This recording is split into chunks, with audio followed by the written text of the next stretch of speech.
podcast for the best and worst historical fiction has to offer. I'm your host, Erin. And I'm Grace, and each week we'll be reading a different historical fiction book to see if they're a 5 or a flop. Our theme for season 2 is Booktok and Bestsellers. And Grace, what are we reading this week? We're reading She Who Became the Sun by Shelley Parker-Chan, which I am excited about because I feel like we've said all season Booktok and Bestsellers. This is, I think, the most book talk that we've gotten so far. I've never seen this on Booktok once. What are you talking about? You mean you have never seen a TikTok being like, you should read this book because it has a lesbian fisting scene? That's exactly why I didn't enjoy. I did really. Okay, excuse me. I really enjoyed this book, not to get ahead of ourselves.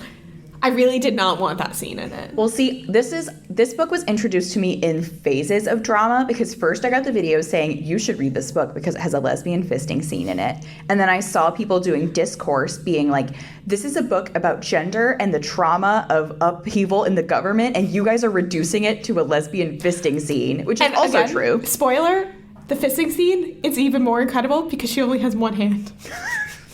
Yeah, she's using 100% of her hands. All right. Anyways, we are getting far too ahead of ourselves. Yeah, I had not heard of this one before you put it on the list at all. The rest of the book is not graphic. I know we just led with that, but it is, it's but like in a violent way and not in a sexual way. It's not like an explicit sex book. Like that's no, it's not. It's even less. Actually, well, that scene technically makes it more than Bridgerton was, but the rest of it was because not. Bridgerton was so vanilla. Anyway, how are you doing, Erin? What's up? Guess what show we finally finished watching? Is it Desperate Housewives? Yes! Oh my god. The ending. I was crying during the final episode. That was an emotional journey for you guys. It was. And now it's like nothing we ever watch will ever be as good again. Until we watch the Dance Moms reunion. Oh, yes. We have to watch that. So Santiago's out of town this weekend. Okay. So, I'm throwing rager parties, JK, bubble bath, and book time only. Oh, yeah. But the two shows I'm currently watching, we're watching together, which are Snowfall and Breaking Bad, both drug shows. Okay. So, like, nothing as light and fun as the girls. And you can't even binge on Young Sheldon because it's over now. Don't even get me started on the Young Sheldon finale. Of course, they had to fuck it up with the dad's funeral. I can't do that kind of stuff. Anyways, composing myself. So I currently am not, for the weekend, have nothing to watch. Okay. Because tonight, as soon as we're done recording and getting sushi, I'm going to be finishing, this is dating when this came out, the new Jenny Nichols deep dive into the Star Wars Hotel. I've already watched. As someone, my sister's already watched it twice, which as someone who grew up in Orlando, it holds a near and dear place in my heart. So I will be watching that. And then this weekend, I guess I'm going to watch the 4 Bridgerton episodes, but that's only 4 episodes. I'm going to get that done at work tomorrow. Well, we had bold plans of like doing a Bridgerton rewatch before the new season came out. And we made it halfway through season 1. So I could come over, we could finish it. Yeah, we could. If you want to come over early on Friday. Okay. We can watch that. Everyone's getting our schedule on the pod.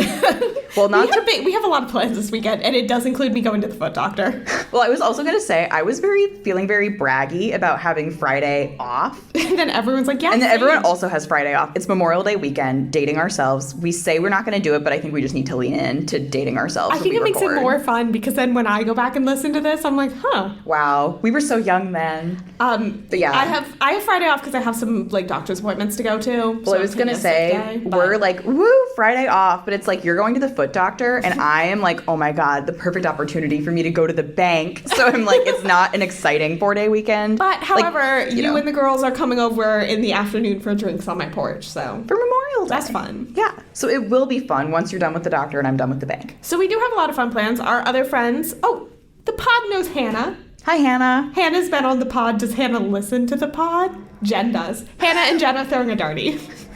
So we'll be there.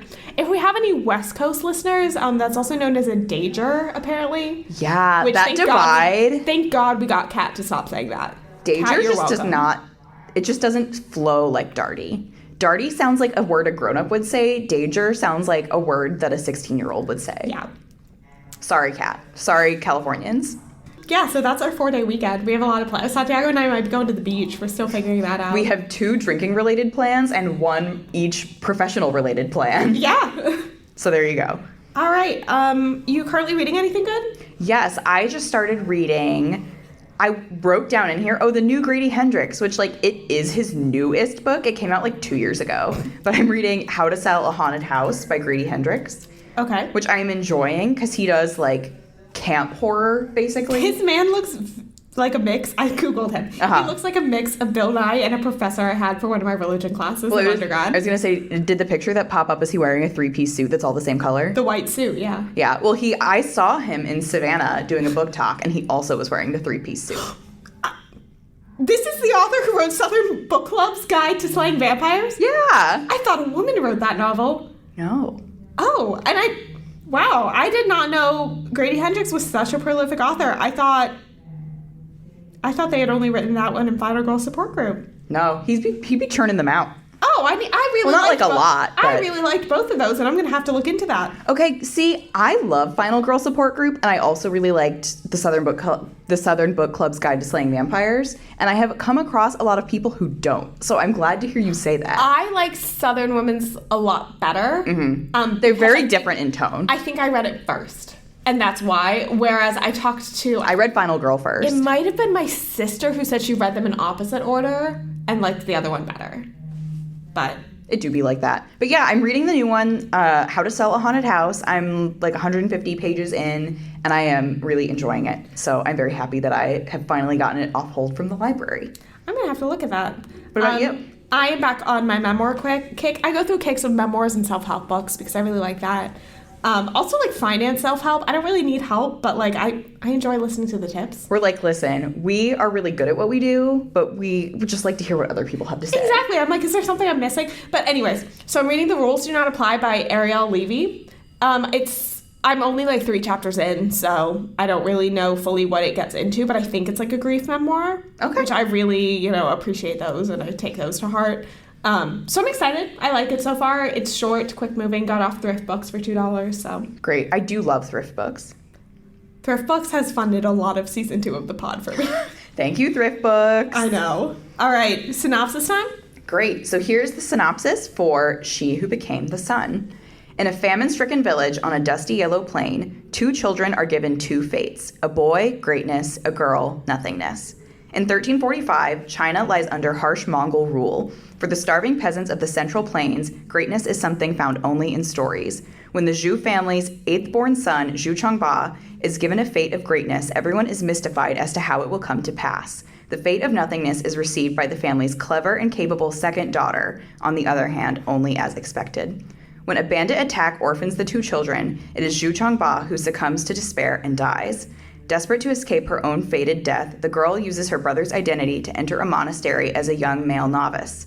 There, propelled by her burning desire to survive, Zhu learns she is capable of doing whatever it takes, no matter how callous, to stay hidden from her fate. After her sanctuary is destroyed for supporting the rebellion against Mongol rule, Zhu takes the chance to claim another future altogether, her brother's abandoned greatness. That is a powerful synopsis, and I really like it. Yeah, and I will say, like, strictly from a concept standpoint, this is one of my favorites of the season. I think this is a great concept. It's also setting-wise, aside from Song of Achilles, I think it's the earliest book we've done on the pod. I think so, 1345. Yeah. Yeah, definitely. And Song of Achilles is like, was that really historical fiction? Yeah, we made it historical. Well, technically also, I want to say, let's get out in front of this. This is marketed as historical fantasy. Okay. And I was expecting it to be, like, honestly, I was kind of nervous about this book. I was like, should we have picked it? Does it really fit with the season? But it is, like, 95% historical, like, 5% fantasy. It's so minor. You can also kind of compare it, like, Night Watchman has some fantasy-type elements with, like, the dreams. The spirituality. And the ghosts, And looking ahead in the season, we do have one that is definitely historical fantasy on our horizon. So Absolutely. And we did Mexican Gothic. Yeah. I think we're fine. I think that can be included. Yeah, but also, regardless, this was really, really light on the fantasy elements. Oh, yeah. It does really just read like an interpretation of history. Yes. So before we get too deep into what we think about the book, let's talk about Shelley Parker-Chan. So Shelley Parker-Chan, who goes by they, them, is an Asian Australian author. Mm-hmm. And I really hope they listen to the pod and hear about the gap in Australian historical fiction that exists. Yeah, please, Shelley, please. Shelley, yeah. Historical fiction about Australia. Please just, like, write an Australia book because the world needs it because there aren't any. But they fist fight with Taya Cooper on the pod. Oh my gosh, yes. But so far, the only books that they have come out with are this one, She Who Became the Sun, which is their debut, and it won a lot of accolades for best debut in, you know, that type of arena. Understandably, it's a powerful debut. Mm-hmm. And then the sequel, has always intended to be a duology. It's called The Radiant Emperor Duology. Oh. And the sequel is called He Who Drowned the World. Okay. It is already out, so you can go read it. A, I want to read it. B, I was reading Headness, and I didn't see that you said sequel. And I was like, wow, they are really committed to just that same title format. Like, all of their books are just called, like, pronoun, who, action, the something. Incredible. No, it's the direct sequel. Okay, good to know. Yes. And I read the flap of it, and it has, I think, like, 3 main characters, and they're all introduced in this book. So it, like, flows right through. We'll talk about that later. I haven't read it, but I feel like I have things to say about it regardless. But before they were a writer, Shelley Parker-Chan was a development professional working in the fields of gender equality and LGBT rights in Southeast Asia. So very important work. Thank you for doing that, Shelley. Obviously, we both have not read this author's other books. No, because why would we start with the second one? Yeah, so, okay, skipping that section. Yeah. Do you want to give our disclaimer? Yes, so our judgments come strictly based on the book and not from any real historical figures that they might be based on. And that disclaimer in this book is much more relevant than normal, and we will get into that in the history section. It is a Hamnet situation here. Oh my gosh, even more. Like, it's a Hamnet situation, but if instead of having, like, the one twin, it was like a John and Kate +8 situation. There's a lot of characters in this book. John and Kate. I'm sorry, that's the first family with a lot of kids that I could think of. So, right away, so each week, whoever does the research builds out the script and usually adds their thoughts first. So this time it was Grace. Yes. So I was reading through her thoughts just before I added mine, as like, I read this book quite a long time ago, so I needed a refresher. Yeah, sometimes we are really at the whims of the library. Yeah, and I happened to get this one incredibly early. So you were just like, I have to jump on this or it's going to go away and never come back. Exactly, especially because it was like the red label, like shorter checkout time because it's so popular. Obviously because of the fisting scene, but anyways. So I did notice that Grace and I had very opposite parts of the book that we liked the best. Yes. I thought the middle and end were way better than the start of the book. I remember we were texting when I read it because you had read it before, and I was saying something about like, oh, like I feel like it's a slog to get through the middle or something like that. I don't remember how it came up, but you were like, oh yeah, don't worry, the beginning is the slowest part, it really picks up from there. And I was like, no, the beginning is the best part. What do you mean? Yeah, we had some different ideas. I thought the book really redeemed itself as it went on. Like, I went in thinking this was going to be a flop, like from the first few chapters. And this was a decently long book. So for like a good bit at the beginning, I was like, I really don't like this. And then I thought it picked up because the beginning seems to span a lot longer time because it's from childhood through the monastery and then eventually joining the army. As the events of the book, driven by the main character, Zhu Changba, get more and more dramatic, I feel like the book does reflect that by like picking up in speed and intensity, kind of like how in a much less literal way, but like how in the Luminaries it was in 12 parts, but each part was half the length of the part before. Yeah. So you really sped up in pace as you were going. I feel like that tone was here, but I kind of liked, I feel like this is going to be in conflict with something that I might say later, but I liked how the beginning almost took its time a little bit more. You're introduced to the girl child at first, who's nameless, who is, her whole family has starved to death except for her brother and her father. And she's like, you know, finding lizards to eat to survive. There's a horrible famine in her poor village. And I liked seeing her like basically dig deep inside herself and find this will to live. And that's the inciting incident at the beginning that we read in the synopsis, where someone comes and places a fate of greatness on her brother and then nothingness on her. The brother dies, and then she is like, well, then I will be him. His name is Zhu Changba. From then on, that's the name that she takes, and that's how she goes to the monastery to be first fed, literally. She's like, first thing, I need to not starve to death. She kneels outside until they let her in. Yes, and it's like 4 days straight or something like that. And they're like, we've never seen anyone do that long. And then And then they're like, well, I guess we have to. And she grows up in this monastery. So the main political happenstance that's happening around it is there is a rebellion by a group called the Red Turbans, and they are rebelling against the Mongol rule of China, which I looked up is the Yuan dynasty. And the Yuan dynasty, the Mongols are obviously fighting back to be like, no, we're in charge, stay down, peasants, like, nah.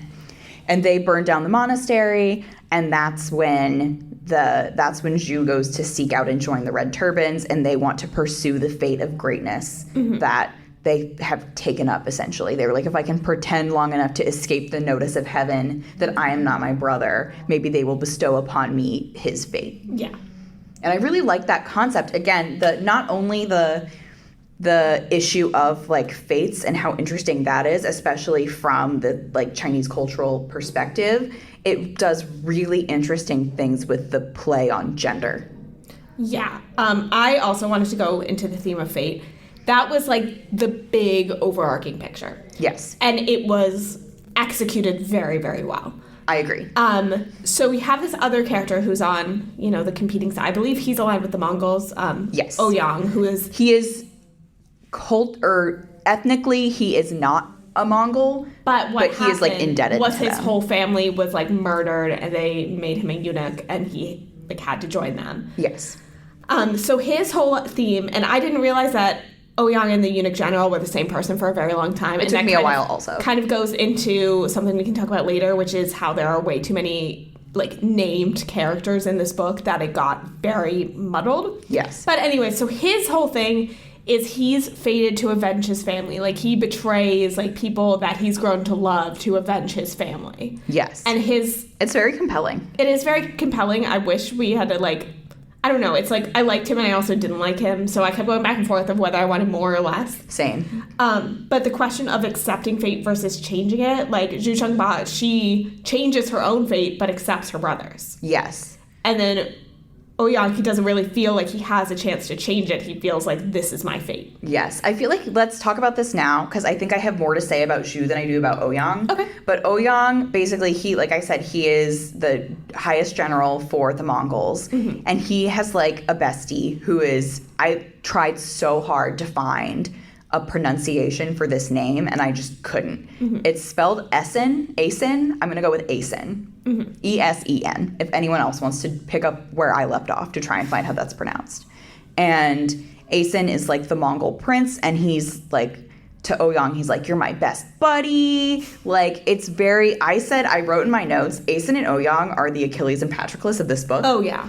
They're not like lovers or anything, but you know. You get the vibe that they are. You get the vibe. Except Ouyang is, a eunuch, which is like a whole other thing. But essentially, Ouyang is like, I am here. I was spared with the purpose of avenging my family. Yeah. So I have to kill Asen, and he does. Yeah. Like, he just goes through with it, even though it completely destroys him to do it. But he does it anyway, which is really interesting as like a story idea.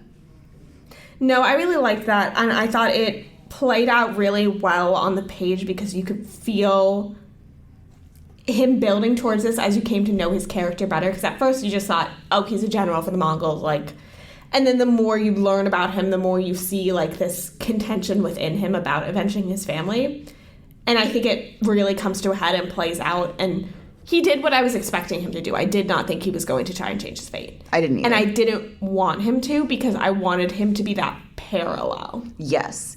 Ouyang and Zhu parallel each other in a lot of really interesting ways.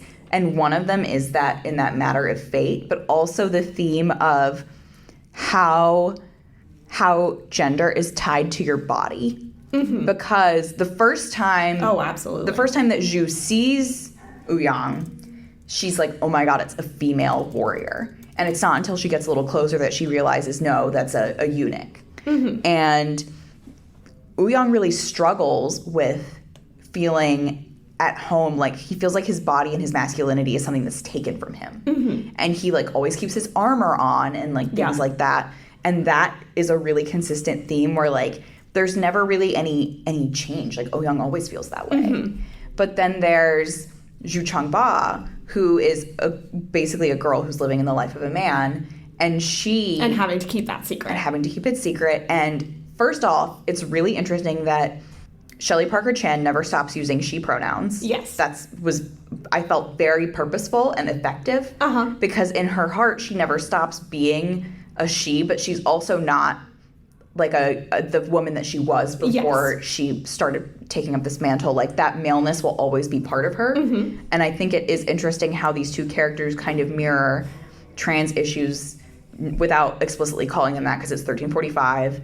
And coming from an author who is non-binary, or who at least uses they, them pronouns. Mm-hmm.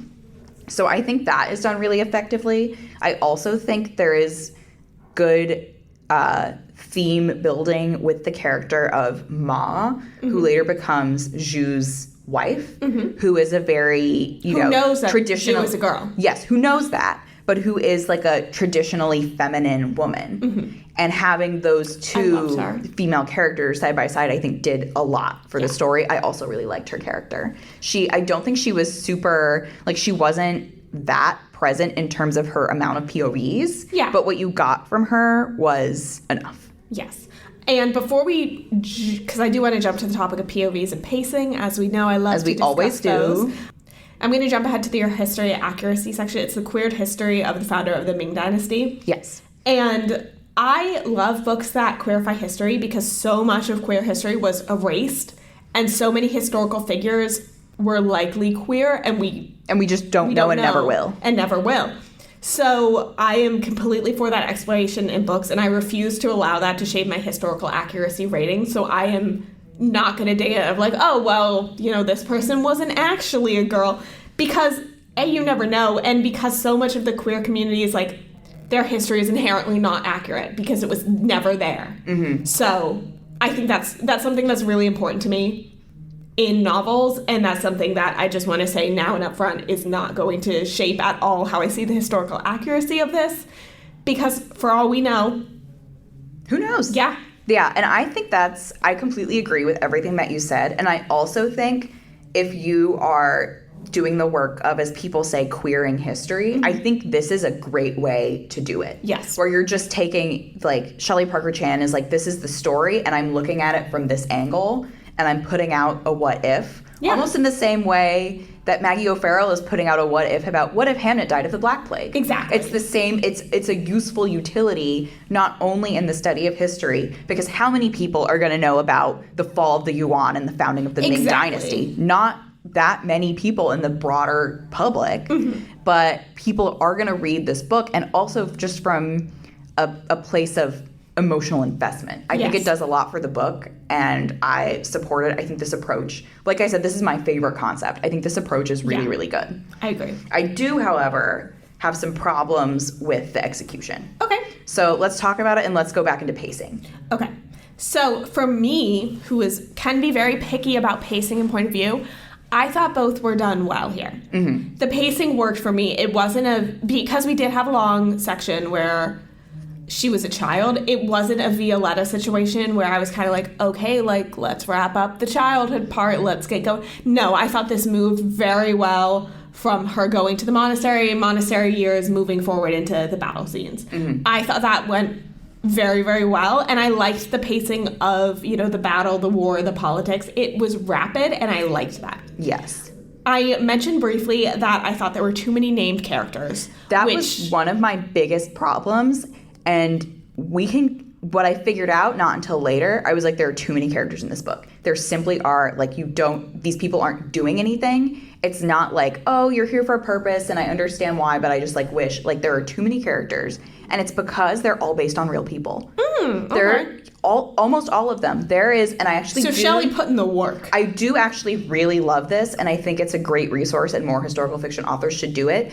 If you go on Shelley Parker-Chan's website, there is a whole page called Historical Characters, and it's a list of all the real people and links to their Wikipedia pages. I love that. Okay. Yes. So that was, well, for me, it was extremely helpful. But I like that. If you're going to base so many on real people, I really like that. But I think the research hindered the book as its own piece of literature. Okay. Because there are simply too many characters.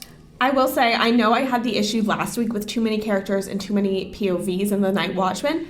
I didn't have the issue with POVs in this book because I thought you get Zhou Chengba, you get Oh Young, and you get Ma. And I think that's it for the most part. I think it is too. And the way that they're split is like, I would say like 40-40-20. Yes. Mostly. The other Ma is the least. And also you don't meet her until after all of the monastery stuff is over and done with, so she comes into the book later. So I like that divide. Like I said, those two main characters kind of being foils to each other and facing off in terms of fate and in terms of gender. And then you have this other character who is kind of a foil in another way to Zhu. And while we're on these three characters, let's just explain briefly the one-hand fisting scene. So, Ouyang cuts off Zhou Chengba's hand in battle. Yes, as like payback for defeating him in an earlier battle. And then we're at that scene we're led to believe that she dies there, but she doesn't, obviously. She just only has one hand. Her and Ma are married, and then they like actually are into each other. Like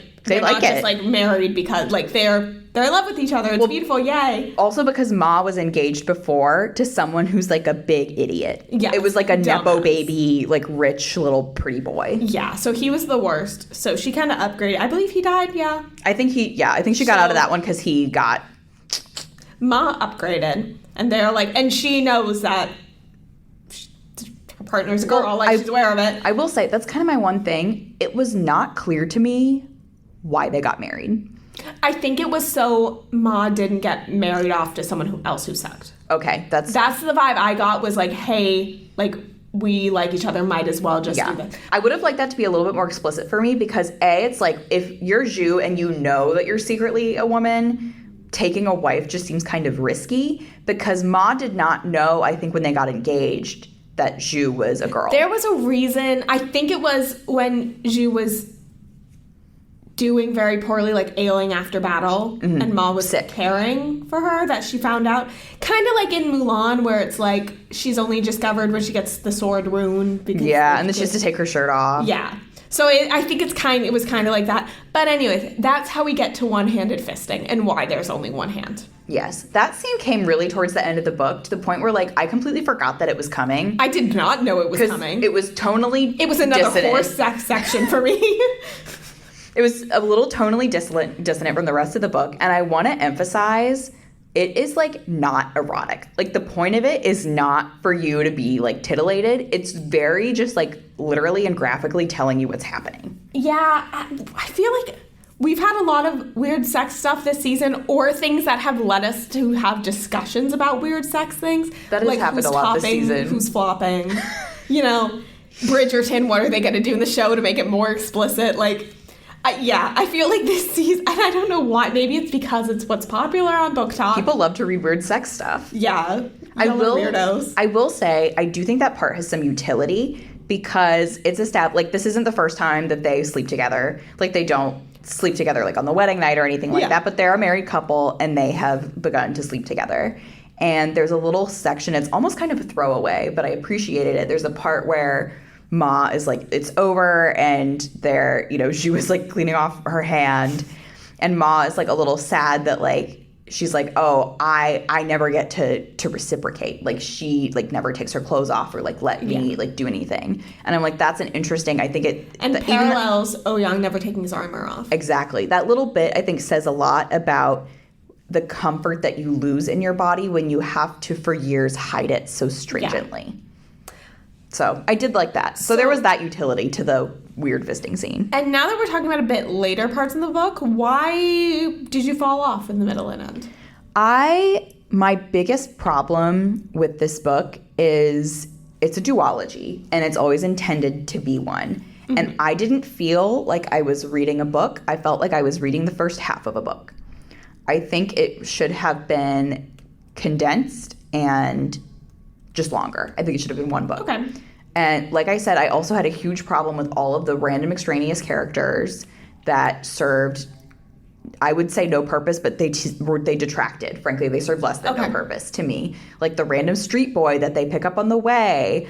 Zhu makes a friend in a monastery, which is like good. He's like a pretty important character, he's like and a nice I don't even guy. remember what his name was. Zhu Da. Okay, thank you. Zhu Da, who is like nice, and at first I was like, I'm happy that you have a friend, like good for you. But then he's like just around all the time and doesn't do anything. Also, he knows that Zhu Changba is a girl. Yes. He's like, we lived together for years. You think I didn't figure that out? Here's also the thing about Zhu Da. This is completely non-important. He gets it. Like he has he sleeps around a lot, and it's like, oh yeah, you're a monk and you live in a monastery. He's pulling. Like where, and it's specific that he's pulling women. Like he's not sleeping with the other monks. It's like, how are you anyway? But then there's just so many other random like Mongols that are not necessary to the plot. There were a few things like the marriage I was confused about. Like all the battle scenes were like I was like losing the thread of where things were going. But mainly I just felt like this is half of a book. I'm just reading half of a book. And that narrative structure of like the, inciting incident, rising action, climax, falling action, like I just wasn't getting that complete structure. Something I really liked, and I saw that you noticed that you really liked it too. Okay. On this pod, we can be big fans of literal symbolism, and we also cannot be like Fruit of the Drunken Tree when we didn't understand when the tree was just like, why is this the tree? But in this one, the mandate of heaven, which historically in China is like the right to rule. Like if you have the mandate of heaven, like you have blessings from the heavens to rule. Yeah, and I put in my historical research like a bullet point for the mandate of heaven, and then I was like, I'll do a little research on that and then I'll talk about it.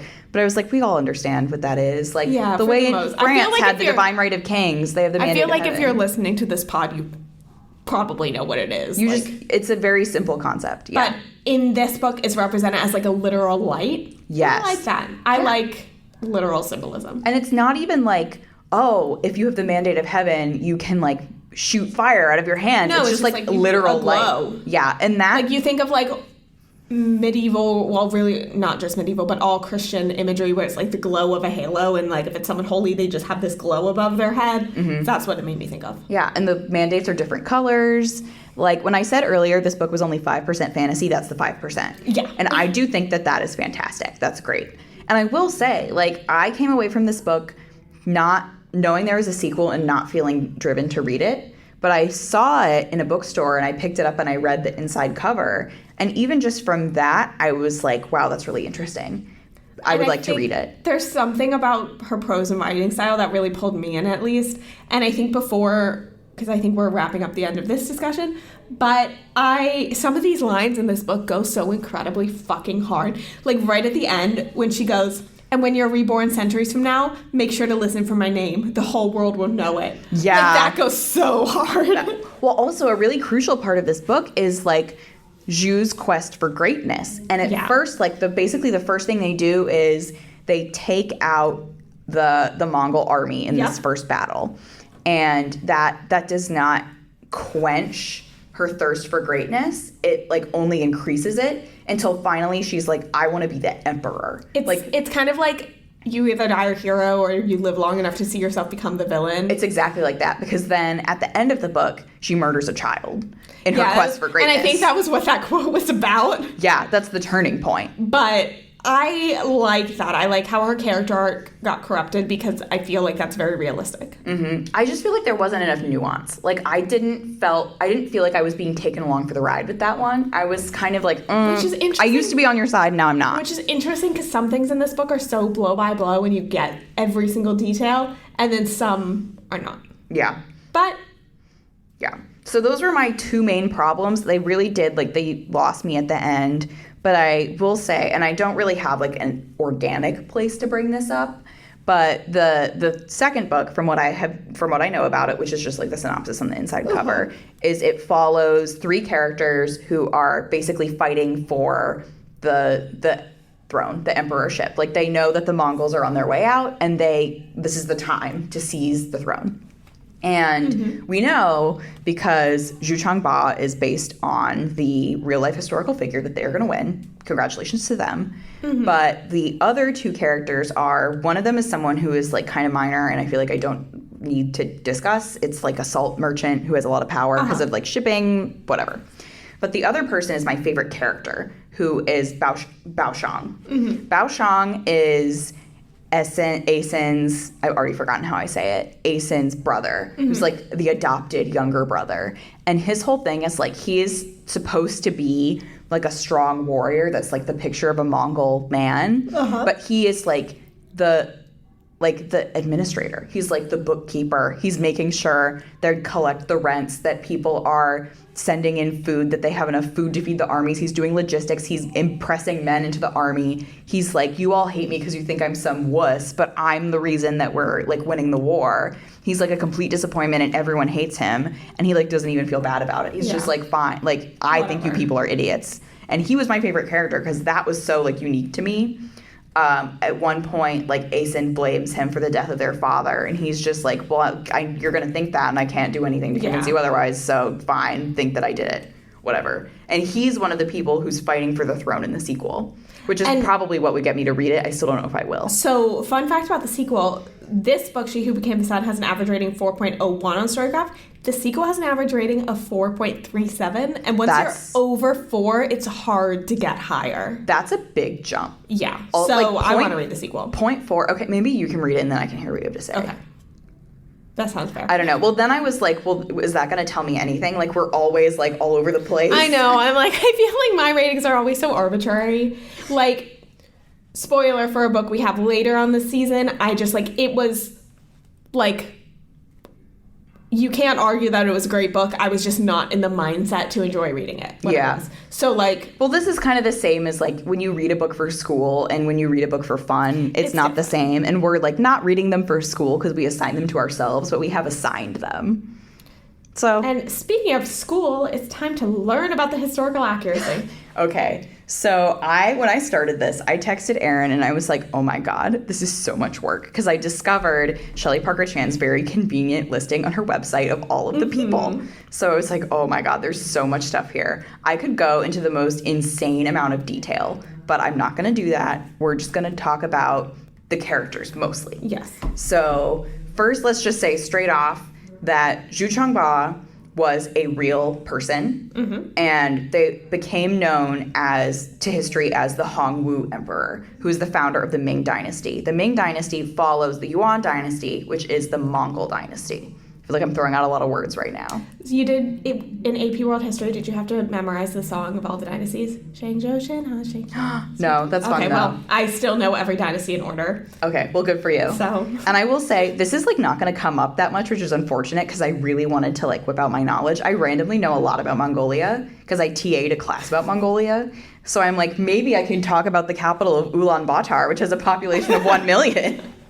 But no, unfortunately. But just please know that I know a lot about Mongolia. It's important.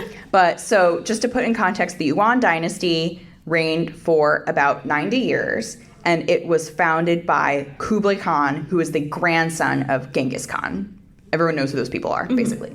And then the Ming Dynasty, founded by the Hongwu Emperor, a.k.a. Zhu Changba, the main character of our book, lasted for about 300 years. And the Hongwu Emperor himself reigned for about 30. Wow. So, decently impressive. So the Hongwu Emperor was either born by the name of Zhu Changba or Zhu Yuanzhang. And I'm going to interrupt you there for a second because in the synopsis of the second one, it's using that second name. Yeah, so essentially the way it's portrayed in She Who Became the Sun is the brother is born Zhu Changba. The sister takes that name when the brother dies to take his fate of greatness. And then at the end of the first book, Zhu Changba declares herself king, emperor, and is like, I'm gonna, like raising an army, all of that. And that's when she takes the name Zhu Yuanzhang. Both of those bear up in history, and they're both reflected in the book. But for simplicity's sake, I'm going to refer to the real-life figure as the Hongwu Emperor. Yeah. Just so there's not confusion with the book character, and that is the name that they're known by to history. So basically, all of the things in the book that don't directly deal with, like, being a girl are true. Everything but the gender stuff. Everything about the gender stuff. The Hongwu Emperor was born in abject poverty, and their entire family starved to death. And they became a monk and took solace in a monastery. And in the book, they leave the monastery when it is destroyed by the Red Turbans, or sorry, they leave the monastery when it is destroyed by the Mongol army. Okay. In actuality, the monastery was just very poor. So even the monastery couldn't feed all of the monks inside. So there was still a period of time where the Hongwu Emperor just had to wander and like beg for food. So the book, I think it was kind of set up so that Zhu Changbao and Ouyang could cross paths. Yes, thank you. I've completely lost my train of thought. Yeah, it was kind of like I don't want to say contrivance because that has like a negative connotation. But it was planned. But it's just like, Shelley Parker-Chan just kind of like bumping that up so they can meet earlier. It's a longer history. Make things happen sooner, yeah. But essentially, like wandering the countryside, like begging for food, seeing the abject poverty, the Red Turbans, who was a real group, that's what they were called, were doing kind of Robin Hood stuff. Like they were stealing from rich people and distributing what they found to the poor. Hell yeah. Yeah, and so that's kind of what radicalized the Hongwu Emperor to go into the army, and he shot up in the ranks very quickly, like super fast. He did marry the leader's daughter, who is Ma in real life. As in the book, most of these names like aren't changed. Mm-hmm. They are like just like literally transplanted. And basically, the goal of the Red Turbans initially was to reestablish the Song dynasty, mm-hmm. which had predated the Mongols.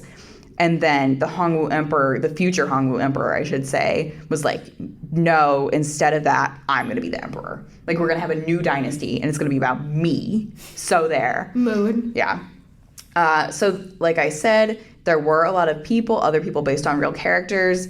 The character of Ouyang was inspired by a general named Tuo. And they were not a eunuch. That, again, was made up. The gender stuff is made up. But they were a Mongol general who was ethnically Chinese. Mm-hmm. And so they were eventually dismissed from their position for being supposedly too lenient towards the Chinese, although I think that's not actually true. I think that was like more of a political machination kind of thing to get him removed mm-hmm. from his post. And he was very successful in fighting off the Red Turbans, but he was not allowed to remain in his job. Okay. So the Red Turbans did eventually overthrow the Yuan dynasty and establish the Ming so the Hongwu Emperor could rise to power. So then there were a lot of the other side characters. Xu Da, who is Zhu Changbao's friend in the monastery in the book, was just like another one of their generals. I think that Shelley Parker-Chan just, again, wanted them to meet like a little sooner. They pick up like a stray, like street child who is, again, a real life figure who becomes part of the movement named Yu Chun. And then there just are a lot of other, like, there's so many names. So it's basically like names. Basically everybody. Everybody's real. Some of the Yuan dynasty people, some of the Mongols had their names changed. Like there isn't an Asen in real life. Okay. But they're reflected in real people, and that's why I said like this is just like packed. There's so much stuff. The biggest difference is in the book, there is a figure called the Prince of Radiance. Mm-hmm. And we didn't really go into this too much, but that's the child at the end that Zhu Changbao kills to like further mm-hmm. her own legitimacy. And in the book, the Prince of Radiance is kind of represented almost like the Dalai Lama in this way of like, there's this like mystical Prince of Radiance and he is like reincarnated. Oh, okay. And so at the beginning of the book, they're like, we found the Prince of Radiance, and it's like a 7-year-old child. And that's not reflected in real life. Yeah, no, in real life, the Prince of Radiance was the kind of the nickname that they gave to the inheritor of the Song dynasty that they planned to like prop up as the emperor. And he was in charge as like a figurehead, but he was not pulling the strings. Okay. So that was the biggest divergence that I found, that the Prince of Radiance, like the way that she used the Prince of Radiance in the book was like basically all created. Mm-hmm. And I do think it worked really well. Yeah, I agree. So fine. Like the other guy seemed like, the guy that there was in real life seemed like someone we didn't need. Mm-hmm. So, and then just on a last minute note, on the page, again, I really do recommend going to Shelley Parker-Chan's website and reading all of this for yourself. But on the webpage, they recommend a Korean drama called Empress Key, which takes place in like roughly the same time period and has all the real characters. So well, maybe that's what I can watch next. If you're interested in the story, I do not have information on where you can watch it, but you can watch Empress Key. Well, let me do a little Googling. Do you want to get started on our star calculator where I can see if I can figure out where to stream for our audience? Yes, let's hop over to the star calculator, which, as you know, our friend data scientist Ashley whipped up for us and is based on the 5 categories of historical accuracy, originality, characters, prose, and vibes. So let's get going. Now we're going to cut out this silence while I add my numbers. Okay, I can kick us off because it looks like we really can't stream it in our location, so. That is extremely sad, and Joe Biden should do something about it. Literally. It's so Jover for us. Is it just like only in Korea? No, I don't. It just says not available in your region. It might be on Netflix, but Netflix crashed on me when I opened it, so. Okay, well, we can download a VPN and then tell it we're in Santiago Australia. has a VPN. Okay, well, we'll just tell it we're in Australia because that's where Shelley Parker-Chan is. Uses it to watch Colombian football games. Anyways, I rated this a 5 for historical accuracy because they just put in the fucking work with the research and the characters. Like, I see your point that it made the narrative, like, more limited, but they just did their research. So I have to respect. Originality, a 4. I haven't really read anything from this era, but I just kept thinking of Mulan in the back of my head, and I think I had to dock a point because of that. Characters, 3, some of them could have been cut. We didn't need them all. I liked the 3 big ones. Could have cut some of the smaller ones. Prose, a 5, just because there were some banger lines, like the one I read about murdering a child. Like, some of it just... And I don't even think that's the quote I pulled for Instagram for this one. There's just so many good lines. There was a lot to pick from. Vibes, 4.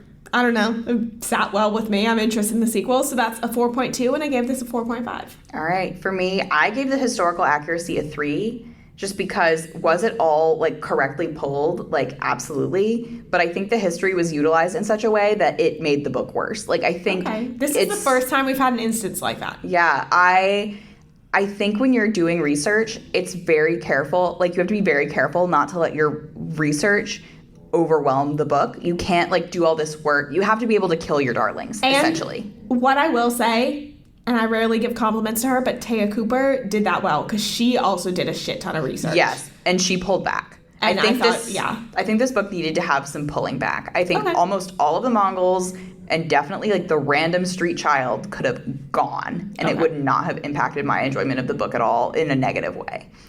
But that being said, originality, I'm giving it a 5.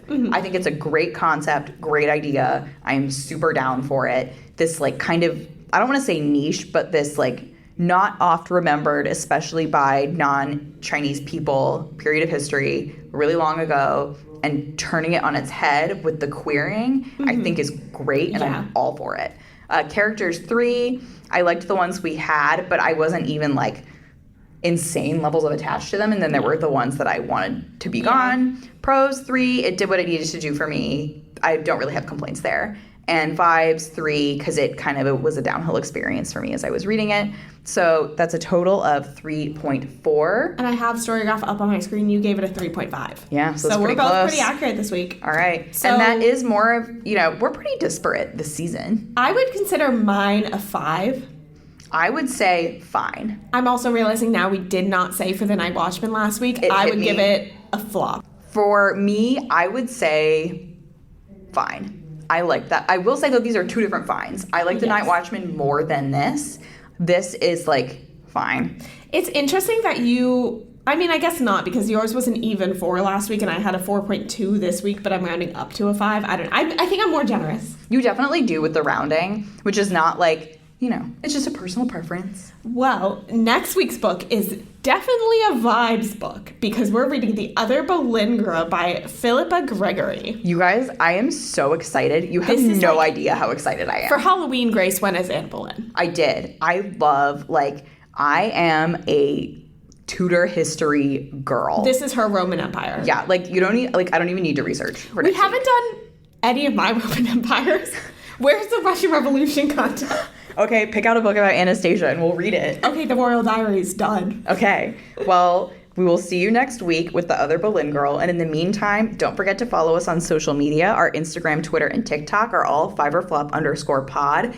And don't forget to join our Season 2 Storygraph Reading Challenge. If you have any books you want us to read, particularly if they're about the Russian Revolution, make sure to fill out that recommendation form in our bio. And if there's anything else you need, you can email us, 5orfloppodcast@gmail.com. And in the meantime, happy reading! Bye!